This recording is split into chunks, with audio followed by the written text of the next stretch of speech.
Hello everyone, I Sneha Marathe, Assistant Professor, PG Department of Law, SP University. I welcome my student for the session of Indian Constitutional Law, the new challenges. Today I will be covering Unit 4.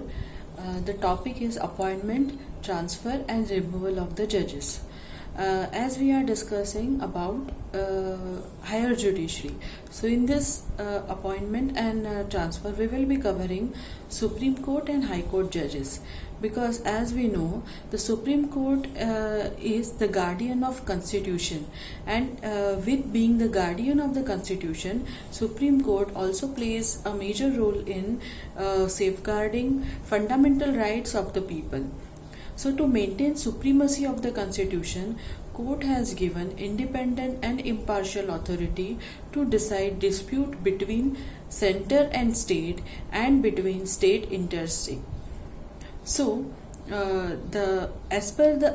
in our Constitution, under Article 50 also, we know that the separation of power has been given between judiciary and executive.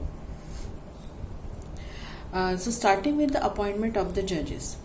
આજના સેશનમાં આપણે appointment of જજીસ discuss કરીશું, transfer of જજીસ અને એનું removal કેવી રીતે થાય છે તો એને વસ્તુ આપણે ડિસ્કસ કરવાના છે.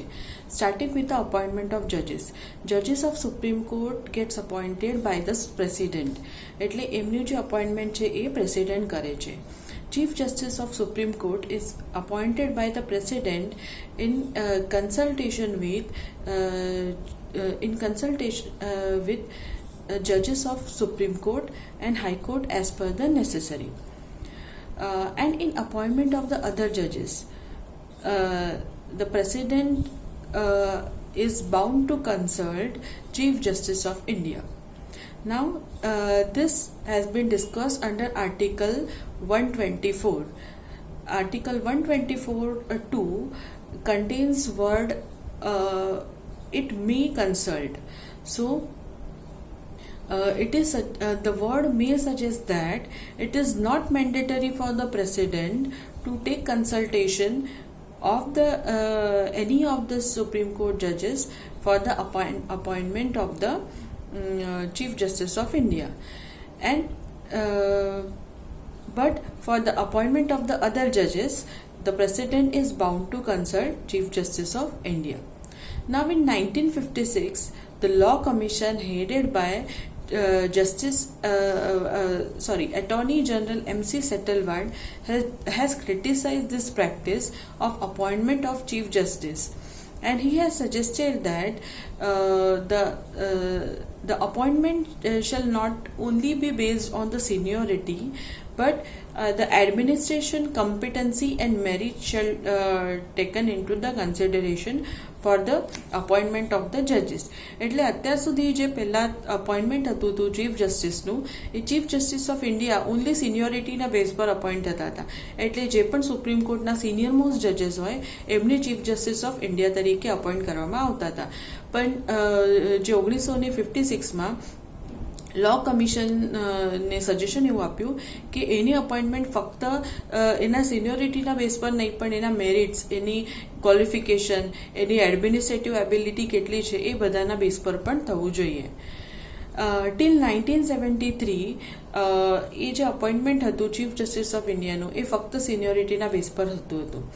એના બાદ 25th એપ્રિલ 1973, 17 years પછી આ જે પ્રોસેસ હતી એ ચેન્જ કરવામાં આવી, અને આ પ્રેક્ટિસ જે કન્વેન્શન હતું, કેમ કે આ કન્ટિન્યુઅસ ચાલતી પ્રોસેસ હતી એટલે એઝ પર કન્વેન્શન બની ગયું હતું કે જે પણ સિનિયર મોસ્ટ જજ હશે એને ચીફ જસ્ટિસ ઓફ ઇન્ડિયા બનાવવામાં આવશે. પણ 1973માં in 1973 Mr. A.N. Ray got appointed as the Chief Justice of India, સુપરસીડિંગ, એટલે એમના કરતાં જે સિનિયર 3 જજ હતા, જસ્ટિસ શેલાત, જસ્ટિસ હેગડે અને જસ્ટિસ ગ્રોવર, આ ત્રણેયને સુપરસીડ કરીને જે A.N. રે છે એમને ચીફ જસ્ટિસ બનાવવામાં આવ્યા. હવે આ જે એમનું અપોઇન્ટમેન્ટ હતું એના પાછળનું રીઝન એ હતું કે એ દરમિયાન જે ફંડામેન્ટલ રાઇટ્સનો કેસ થયો હતો, કેશવાનંદ ભારતીનો કેસ ડિસાઇડ થયો હતો, એમાં અમને ડિસેન્ડિંગ જજમેન્ટ આપ્યું હતું કેમ કે જે કેશવાનંદ ભારતીનો કેસ થયો એમાં જે બેઝિક સ્ટ્રક્ચર ડોક્ટ્રીન ડિસાઇડ કરવામાં આવી એના આધારે પાર્લામેન્ટ કોઈ પણ લો બનાવે તો એ જે ફંડામેન્ટલ રાઇટ્સ છે, જે બેઝિક સ્ટ્રક્ચર ડોક્ટ્રીન, જે બેઝિક સ્ટ્રક્ચર છે કોન્સ્ટિટ્યુશનનું, એને ડિસ્ટ્રોય ન કરી શકે અને એ રીતે જ એ લો બનાવી શકાય છે. એવું જે ડિસાઇડ કરવામાં આવ્યું હતું એ ગવર્મેન્ટના અગેન્સ્ટમાં હતું, કેમ કે ગવર્મેન્ટને જે પાર્લામેન્ટ છે એની ઓથોરિટીઓ ઓછું કરતું હતું.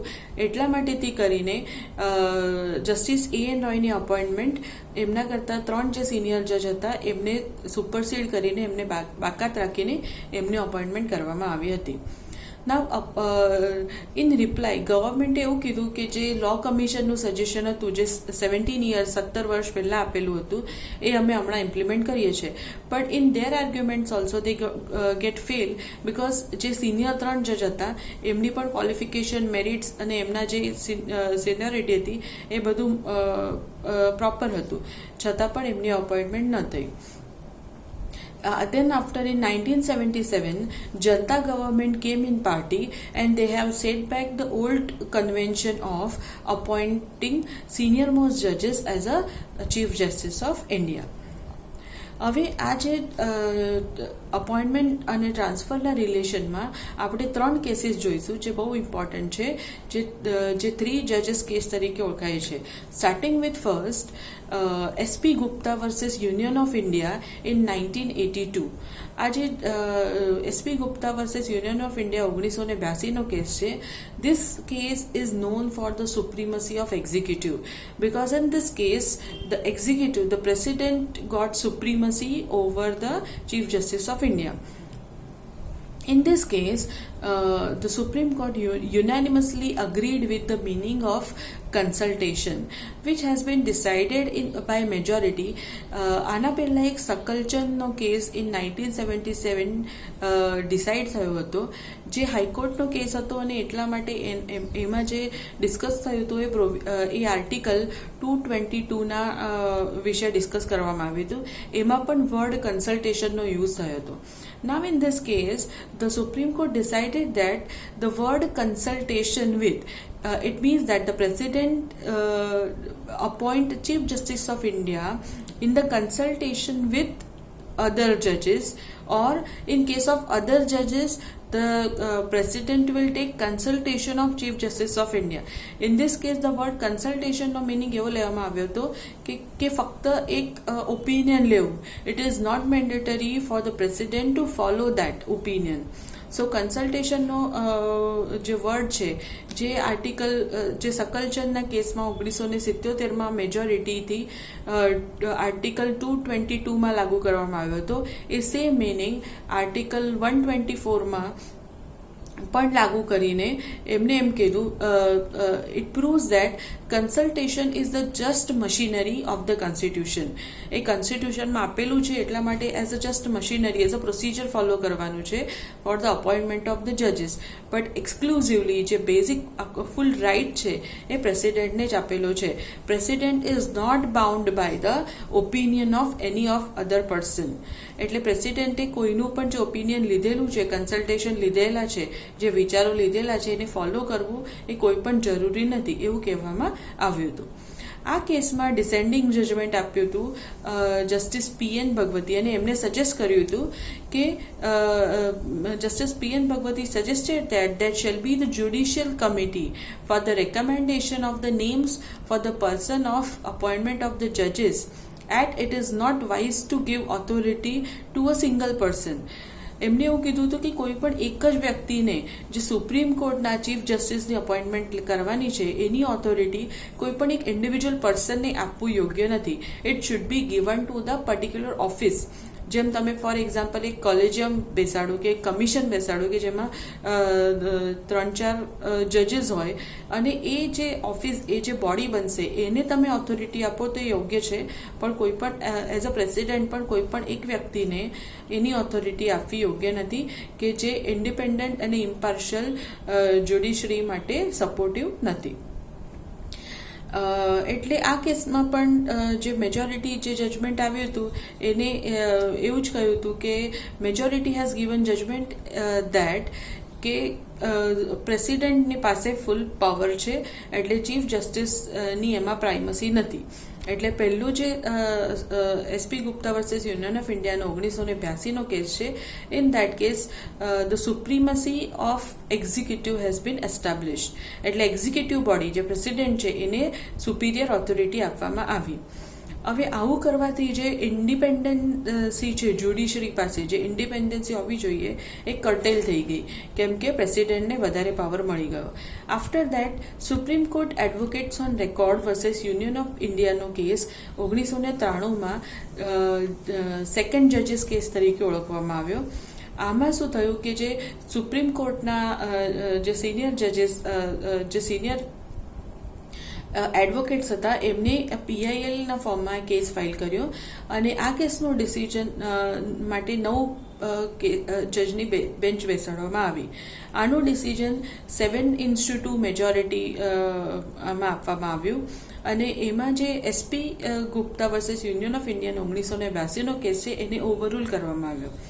અને આમાં એવું કહેવામાં આવ્યું કે ચીફ જસ્ટિસ ઓફ ઇન્ડિયાની પ્રાઇમસી રહેશે. એટલે એનું જે કન્સલ્ટેશન કરવામાં આવે, એટલે જે president has to consult chief justice of India for the appointment of the supreme court and high court જજીસ. એટલે પ્રેસિડેન્ટે જ્યારે પણ સુપ્રીમ કોર્ટ કે હાઈકોર્ટના જજીસનું અપોઇન્ટમેન્ટ કરવાનું હોય ત્યારે એમને ચીફ જસ્ટિસ ઓફ ઇન્ડિયાનું ઓપિનિયન લેવું પડશે અને એમનું ઓપિનિયન એઝ અ પ્રાઇમસી તરીકે કન્સિડર કરવામાં આવશે. એટલે એમને કન્સિડર કરવું જ પડશે. It is mandatory. This case was filed in form of PIL and held that એટલે બંને અપોઇન્ટમેન્ટ હોય કે ટ્રાન્સફર હોય એના માટે એમને કમ્પલસરી ચીફ જસ્ટિસ ઓફ ઇન્ડિયાનું અપોઇન્ટમેન્ટ લેવું પડશે. એના પછી એમને એવું પણ મેજોરિટી જજમેન્ટ એવું પણ કીધું કે સિનિયર જ્યારે chief justice of India A opinion આપશે ત્યારે ચીફ જસ્ટિસ ઓફ ઇન્ડિયા એની જોડેના, એટલે એની જોડે જે એના કલીગ્સ હશે એવા બે જે સિનિયર મોસ્ટ જજીસ હશે એમના જોડેથી ઓપિનિયન લઈને જ એ પ્રેસિડેન્ટને ઓપિનિયન આપશે. એટલે એમાં પણ ફક્ત ચીફ જસ્ટિસ ઓફ ઇન્ડિયા નહીં પણ બીજા બે પણ જજ ઇન્વોલ્વ થશે કે જે ઓપિનિયન આપશે. નાઉ અપોઇન્ટમેન્ટ માટે જે પ્રપોઝલ હશે એ કોણ ઇનિશિએટ કરી શકશે? ફોર ધ સુપ્રીમ કોર્ટ જજીસ ફક્ત ચીફ જસ્ટિસ ઓફ ઇન્ડિયા જ એ અપોઇન્ટમેન્ટ માટે પ્રપોઝલ આપી શકશે. અને for the transfer of high court જજીસ also only the chief justice of India can initiate. એ જ ખાલી પ્રપોઝલ સ્ટાર્ટ કરી શકશે પણ બીજું કોઈ નહીં કરી શકે. આ જે કેસ ડિસાઇડ થયો એના જોડે જોડે સુપ્રીમ કોર્ટે એક સ્ટેન્ડર્ડ ગાઈડલાઇન પણ ઇસ્યુ કરી હતી અને એના પોઈન્ટ આ પ્રમાણેના હતા. Chief Justice of India is given primacy in judge appointment. He must consult his two other colleagues and then he has to give his opinion to the president, and then president must follow the opinion for the appointment and the transfer of the judges. This constitutional machinery has to work collectively in the appointment of the judges. The third point is the Chief Justice of India will have the final say in transfer of Chief Justice and Judges of High Court. એટલે chief જસ્ટિસનો જે સે હશે, એમનું જે opinion હશે એ જ final consider કરવામાં આવશે. Then transfer of Chief Justice and Judges of High Court cannot get challenged in the court. એમને કીધું કે જે ટ્રાન્સફર કરવામાં આવશે હાઈકોર્ટના જજીસની કે ચીફ જસ્ટિસની, એને ચેલેન્જ કરવામાં નહીં આવે કોઈ પણ કોર્ટમાં. Appointment of the chief justice of India takes place by the seniority.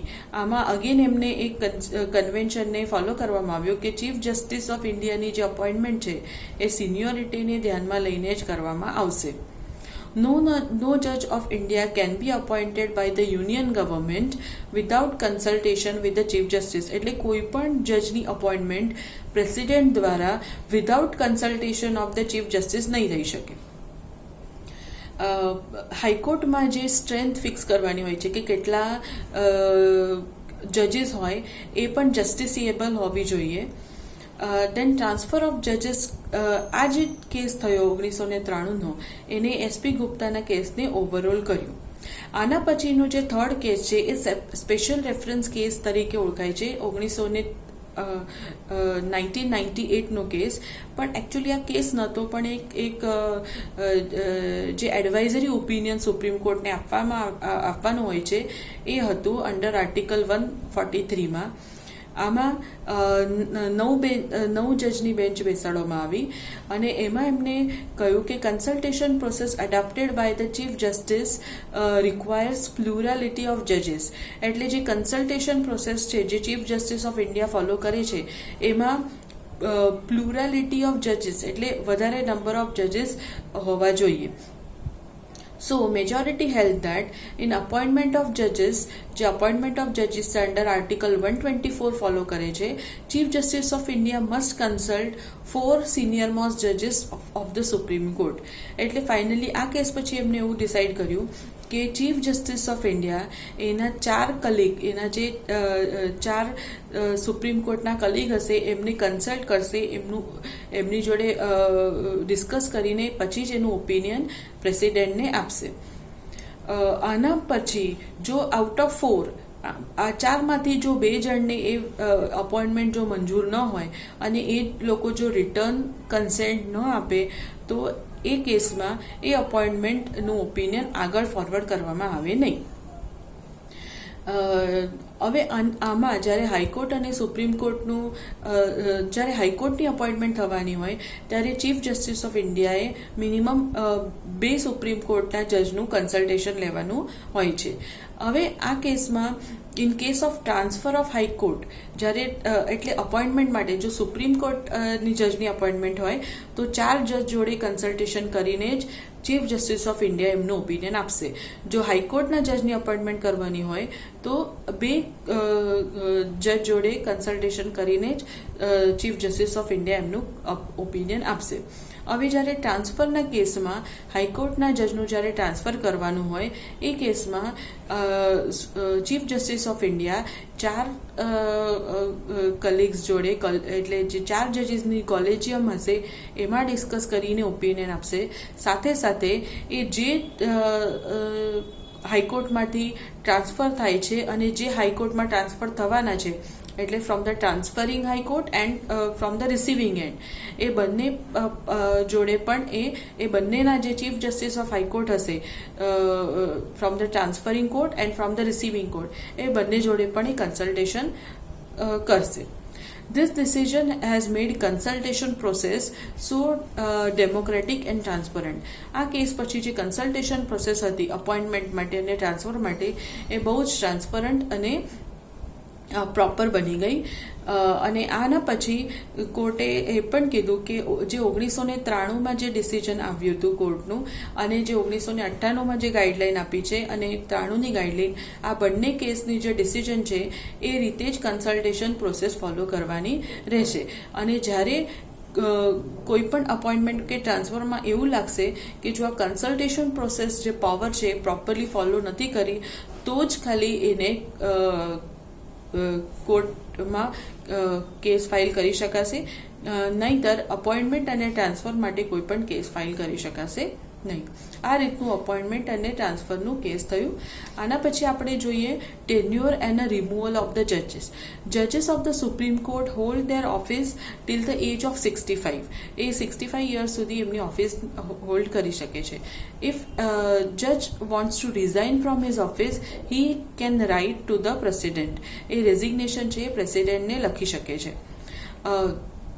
હવે જે પ્રેસિડેન્ટ લખેલું હોય એ વિડ્રો કરી શકે છે કે નહીં એવો જ્યારે મુદ્દો આવ્યો ત્યારે union of India versus Gopalchandra Mishra 1978નો એ કેસ બન્યો હતો જે હાઈકોર્ટનો હતો. એ આર્ટિકલ 217 માટે એપ્લિકેબલ થયો અને સિમિલરલી આર્ટિકલ 124 સબક્લોઝ 6 માટે પણ એને એપ્લિકેબલ કરવામાં આવ્યો. એમાં એવું કહેવામાં આવ્યું છે કે જો રેઝિગ્નેશન પ્રોસ્પેક્ટિવ ડેટથી એટલે આગળની ફ્યુચર ડેટથી આપેલું હોય અને એના પહેલાં જો કોઈ પણ જજ એનું જે રેઝિગ્નેશન આપેલું હોય એ જો વિડ્રો કરવા માંગતો હોય તો એ કરી શકે છે. એના માટે કોન્સ્ટિટ્યુશને કોઈ પણ બાર મૂક્યો નથી. પણ એકવાર જો એ ડેટ પાસ થઈ જાય, જે ડેટે એને રેઝિગ્નેશન આપ્યું છે, after that he can not withdraw his resignation. આ રીતે એટલે રેઝિગ્નેશન, ઇફ જજ give his own resignation, that is one way of the removal of the જજીસ. Other type of removal is in form of impeachment that has been given under Article 124 4 and subclause 4 and 5. Judge may be removed from his office by the order of president only if president finds proves that misbehavior and incapacity of the judge. The order of the president will pass after the address of the both the houses. એટલે જે president છે એનું જે removal છે, એનો જે order છે એ બંને પાર્લામેન્ટના હાઉસમાંથી પાસ કરવાનો રહેશે, જોઈન્ટ સેશનમાંથી. એન્ડ મેજોરિટી મળવી જોઈએ, મેજોરિટી વોટિંગ, જેટલા હાજર અને વોટિંગ હોય એની મેજોરિટી 2/3 મેજોરિટીથી જો એ પાસ થાય તો જ એ જે જજ છે એનું ઇમ્પીચમેન્ટ શક્ય બની શકે છે. તો આ રીતે આપણે ડિસ્કસ કર્યું how the appointment of the judges, how the transfer of the judges takes place, and how the removal of the judges takes place. So if you find any query, any difficulty, you can contact me. Thank you.